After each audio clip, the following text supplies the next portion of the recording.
Agora, pra você que chegou aqui, quer saber o resumo e todas as fofocas do livro, ou não sei por que você quer ver o resumo. Você não vai ler, você já leu, me conta aí nos comentários que eu tô curiosa pra saber o porquê que você viu o resumo.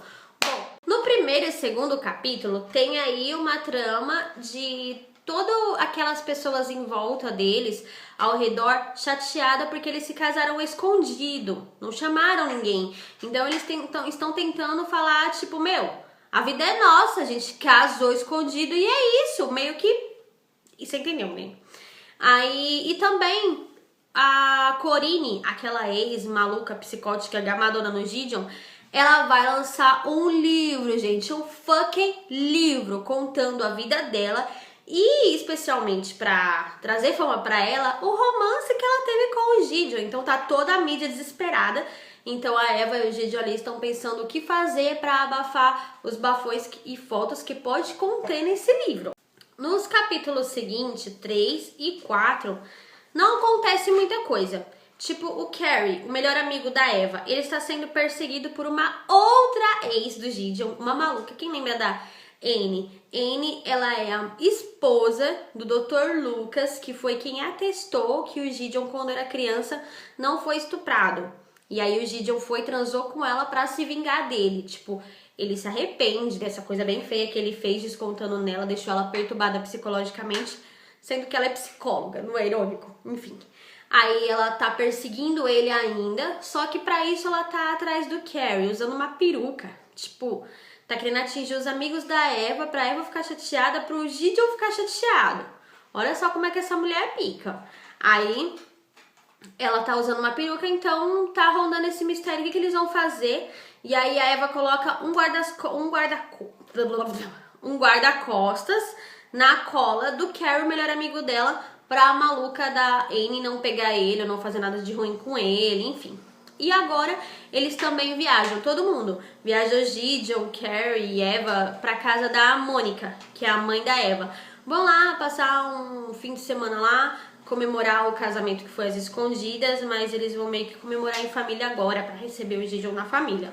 A Eva tá toda confiante, super empolgada, porque ela mudou o visual, tá se achando a zicona, entendeu? Ela cortou o cabelo e tal, mudou a cor, deixou bem loiro, e ela tá se sentindo a zicona. Ela deu um cachorro pro Gideon, e é um cachorro daqueles muito alegrinhos, sabe? Que fica pulando nele, e tipo, o Gideon até falou assim: ei, amigão, calma, eu gosto de você, mas eu não fico lambendo a sua cara. Tipo, foi bem engraçado essas partes que tinha o cachorro. O cachorro serviu também, porque toda vez que ele estava tendo... Alguém lembra que ele tinha aqueles pesadelos horrorosos que acordava estrangulando a Eva e, de fato, ele estava estrangulando ela? E o cachorrinho acorda ele. Já 2 vezes que ele está num pesadelo, o cachorrinho vai e acorda ele. Bom, se era intencional ou não, não sei.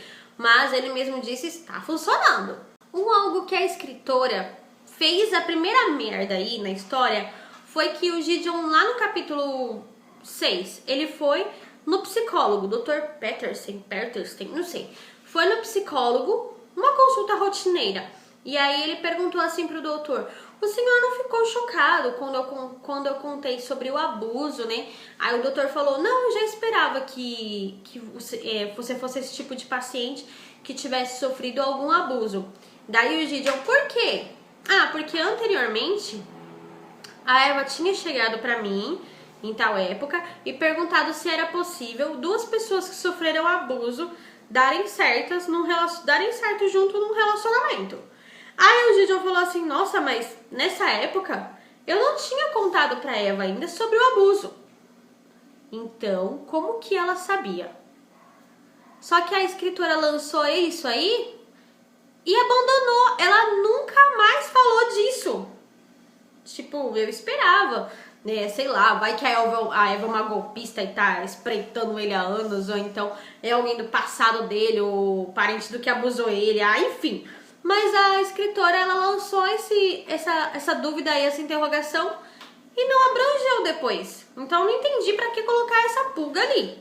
Gente, no 8, ó, capítulo 8, foca aqui, ó, foca. Capítulo 8, o Angus, não sei se é assim que se fala, trouxe documentos que indicam que a Mônica, A mãe da Eva não é quem ela diz ser. Ô, querida Silvia, no 5º livro, você me traz uma pulga dessa? Ah, por favor, né? Enfim, ele trouxe esses documentos que diziam que os avós da Eva, no caso, faleceram. E como assim? A Eva não tá sabendo? A Mônica não falou nada? Tipo, o senhor e a senhora Tramel lá, os avós, os pais da Mônica morreram e ela não falou nada?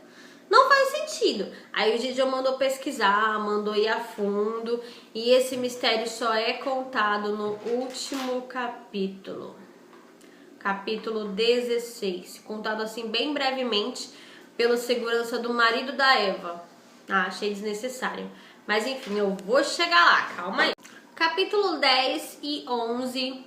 Não, 9, 10, 11, por aí. Eles foram para cada um para suas respectivas despedidas de solteiro. Separados, o que é um milagre. Eles dois separados. Foi a Carrie, a Mônica, a Megumi, quem lembra dela de outros livros, amiga da Eva, para Ibiza. Curtir lá em um dos hotéis do Gideon, mas foram, enfim. E foi para o Brasil o Gideon e os coleguinhas dele. Não deu detalhe nenhum da viagem do Gideon. Sabe o que é nada? Nada. Não sei nem pra que viajou se não vai contar nada. Merda. Enfim. Viajou lá e aí do nada ele vê, alguém mostra pra ele na internet a foto dele com 2 mulheres. Ele enfiando a língua em uma por cima dela e metendo o dedo na outra, sabe? Uma coisa bem tipo hot. Eu falei, eita, chofando, o bicho vai pegar. Só que aquilo não aconteceu. Alguém usou essa foto de meses anteriores, quando ele era da orgia e era solteiro, usou pra lançar agora na mídia e fazer fama. E conseguiu, porque a Eva ficou perturbada. Foi lá de Ibiza pro Brasil, querer saber o que tava pegando, o que aconteceu. O Gideon ficou desesperado pra provar pra ela. Aí até o capítulo 11, nós temos aí o Gideon tentando provar pra ela que isso era uma foto, inclusive foi tirada numa boate dele. Ele consegue provar. Ele pega datas e fotos anteriores e mostra, e ele mostra dando uma entrevista ao vivo, contando e explicando. Aí ele lança a bomba, porque as pessoas publicamente não sabiam que eles já haviam casado. Lança essa bomba, aí o pessoal questiona, e o livro da Corinne e tal, né, da ex dele? Ele falou, não, eu estou bem confiante quanto a isso, o que tivemos passou, não foi nada demais. Nossa, esculachou ela. Falou que ela é casada e que tem uma ghostwriter, não sei como é que fala isso, uma pessoa se dispondo a escrever o livro pra ela, e essa pessoa que está se dispondo a escrever o livro pra ela é a Diana Johnson, uma outra ex do Gideon, o homem pra ter ex. Ela tá se dispondo a escrever o livro pra Corinne pra poder acabar com o Gideon, mas a Corinne não sabe que ela é ex. Então ele lança essa bomba assim, tipo, Corinne, você tá achando que tá na frente, tem alguém te passando pra trás. E isso funciona, porque a Corinne não deixa mais a Diana Johnson escrever o livro e tal. Ela fica furiosa, vai lá xingar o Gideon, e aí o Gideon oferece um emprego pra ela, a pedido da Eva, oferece um emprego pra ela pra, tipo, ela sair do pé deles, já que ela não vai lucrar com as fotos do casamento, não vai lucrar com o livro, então oferece um emprego pra ela dar uma mansadinha e tal, enfim. E ele ofereceu. Meus queridos, capítulo 12 foi, tipo, o que deveria ter tido nos livros anteriores, que eu ansiava. O Gideon confronta a mãe dele. A mãe dele vai lá no escritório dele, você não tá entendendo. Ela vai lá falar pra ele que ele tem que se desculpar com a Corinne por ter falado aquelas coisas publicamente, que ela está magoada. Ele fala, não, eu não vou, porque eu não falei nenhuma mentira, é tudo verdade. E aliás, tipo, tô precisando desabafar, então vamos descer a lenha. Ele fala pra mãe dele que ela é uma falsa, que ela sabia dos abusos do Og, que ela não fez nada. Aí ela começa falando que ele era mentiroso desde criança e como que ela ia acreditar nele. Falou que a palavra dele, falou, a minha palavra bastava, você não acreditou, estava no seu olhar que você sabia da verdade e não fez nada. Eu fui abusado durante meses, semana após semana, como do lado da senhora, e a senhora não fez nada. Se não era verdade, então por que mandou ele embora depois? O cara que abusava. Lá e ela fala, não, mas eu levei você em médicos pra provarem que não havia abuso. Aí o Gideon fala, você me levou no médico que o cara que estuprava indicou. Faz sentido? Não, é uma vaca, a mãe dele sim. E aí ele confronta ela e é uma cena assim muito, tipo, chocante. No 13, eu já estava pensando assim, nossa, nesse capítulo não vai ter nenhuma anotação, porque não aconteceu assim nada demais, né? Tá tudo calmo, tranquilo. Eles foram a um baile, a Eva foi super linda pro baile. Nesse baile tinha todos os famosos que estão no livro, sabe? Os mais ricos estavam no baile e não aconteceu nada. Aí, de repente, quando a Eva e o Gideon e a Mônica estão indo embora, o que acontece? No tapete vermelho, uma explosão, bum! E aí todo mundo voa pro lado e aí, o que aconteceu? E aí acabou que foi pro capítulo 14, eram tiros, não era uma explosão. O tiro era pra matar o Gideon e a Mônica, a mãe da Eva, se atirou na frente e acabou morrendo. Aí eu me pergunto, Brasil, quem era a Mônica que lá no capítulo 8 falou que ela não era ela? E agora ela morre. Como assim? O final do livro, ele se baseia em o Gideon contar pra Eva que a mãe dela morreu e ela agir calmamente. Tipo, não mostrou ela fazendo drama, não mostrou nada, pelo contrário, ela começou a se misturar ali nas buscas de provas, o porquê poderia ter acontecido. E o que aconteceu foi o seguinte, a Annie Lucas, aquela psicóloga perturbada que o Gideon descartou, ela tinha um paciente que ela atendia com o pseudônimo, que ele já era perturbado porque os pais dele perderam tudo por conta do pai do Gideon, que se vocês lembram no livro anterior, ele levou várias pessoas à falência. Então esse cara já era perturbado. A Annie Lucas tacou mais lenha na fogueira, pra quê? Pra ele matar o Gideon. Foi um equívoco matar a Mônica. Enfim, não deu detalhes se o cara ia ser pego, não, se o cara ia ficar preso, se a Annie Lucas ia responder por isso, não deu detalhes de nada. Ficou nisso. E aí, como se não bastasse, veio o funeral da Mônica, eu não vi funeral. Tipo, não vi detalhes, não tem nada. Únicos detalhes que você vai ver da Mônica morta é no epílogo, ela conversando em sonho com a Eva, só isso. A Eva, tipo, depois que a mãe dela morreu, tá traumatizada? Não tá traumatizada, foi transar com o Gideon. Foi transar uma foda que ela queria muito monstra e o Gideon queria devagar e com calma. Sério, não tô zoando, foi algo assim. Enfim, e é isso. E quem era a Mônica? O advogado do marido da Mônica veio contar depois que ela faleceu porque era preciso. Para começar, a Mônica não se chamava Mônica, se chamava Lauren. Ela tinha uma irmã gêmea. Ela e essa irmã gêmea eram pobrezinhas, moravam no interiorzinho e não tinham nada nem onde cair mortinha. O que aconteceu? Elas viram um garoto muito rico que estava na cidade chamado Jackson Trammell e ele queria elas. A Eva dispensou ele, ou a Eva, esquece,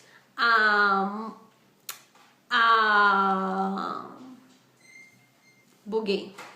A Mônica, que a Lauren dispensou ele várias vezes fazendo jogo duro pra seduzir ele, aquela trama toda. Só que a irmã dela, gêmea, era mais burrinha. Ela, gêmea, era bem fácil e aceitou sair com ele assim numa boa. Ele drogou ela e vários outros garotos ali abusaram dela por muito tempo. Então foi um estupro coletivo enquanto ela estava drogada. Ela ficou perturbada mentalmente, ficou meio down pra sempre. Ela ficou lelé da cuca. Ela não se lembra, inclusive, nem que foi estuprada ou do que aconteceu. Ela não se lembra nada, exatamente nada. Aconteceu e é como se não tivesse acontecido. O pai não tinha como arcar com remédios, com tratamento, então ele foi até a casa do senhor Trammell, senhor e senhora Trammell, filho do Jackson Trammell, que estuprou uma das gêmeas dele, e falou que eles teriam que arcar com aquilo. Eles não concordaram muito a princípio, mas eles viram que eles eram ricos, tinham nome, ia dar merda se eles não assumissem o BO. Então, eles assumiram, só que o Jackson teve que se casar com a Lauren para ver se sossegava. E a Lauren ficou casada para que eles continuassem pagando as despesas do tratamento da irmã dela. Olha que loucura, ela se casou com um cara que foi o mandante e autor do estupro coletivo que deixou a irmã Lelé da Cuca. Ela se casou com ele. E segundo a história, eles tinham um casamento estável, tipo, casaram ali, ficaram um ano junto. Só que aí a Lauren conheceu o Victor e engravidou. O Jackson ficou muito nervoso porque a filha não era dele, que no caso ela está grávida da Eva, a filha não era dele, ele resolveu partir para agressão e a Lauren matou ele. Tipo, ela matou, já devia ter matado ele quando ele estuprou a irmã dela, mas enfim, matou ele porque ele foi agredir ela. Os pais do Jackson sabia que ele não era flor que se cheirava, eles viam que ia feder mais ainda se viesse a público, porque enfim, eles abafaram, ajudaram a Lauren encobrir o assassinato, então a causa dele de morte deu por desconhecida, não sabiam se ele se suicidou ou se ele foi assassinado, deu por desconhecida. Agora, a Lauren mudou de nome e se mudou com o Victor para criar a Eva. E aí é que nasce a Mônica, mãe da Eva. Só que agora que ela estava sozinha no mundo e tal, não fazia mais parte da família Tramel, ela deveria arcar com as despesas da irmã dela que não batia bem. Então agora que ela estava morta, cabia ao Gideon arcar com essas despesas. Por isso que o segurança do marido da Mônica contou pro Gideon a história toda, para que ele, como é que diz, continuasse. Se ele ia querer contar para Eva ou não, aí é pessoal dele, sendo que durante todos esses anos da vida, a Lauren Mônica, ela escreveu e relatou isso em diários para que fosse contado para a filha dela quando ela morresse. A Eva recebe esses diários, entende a situação e acaba o livro, eles numa lua de mel. Depois tem o epílogo da Eva em sonho, conversando com a mãe dela, falando que entende a situação, que ela foi muito guerreira, muito forte. E é isso. E acaba o livro. Eles estão em lua de mel lá, no meio do deserto. Eu esperava um pouquinho mais do final. De verdade, ficou alguns pontos assim não resolvidos. Tipo, eu não sei o que aconteceu com o Carrie, com a Tatiana, com o Trey, com o Mark, com a Megumi. Eu não sei o que aconteceu com ninguém. A escritora só focou no casal principal e ainda deixou a desejar. Tipo, jogou essa bomba assim no último capítulo. Sabe, tirando essa merda do final, eu achei que o livro estava bom. E o que vocês acham? Conta aí nos comentários e até o próximo.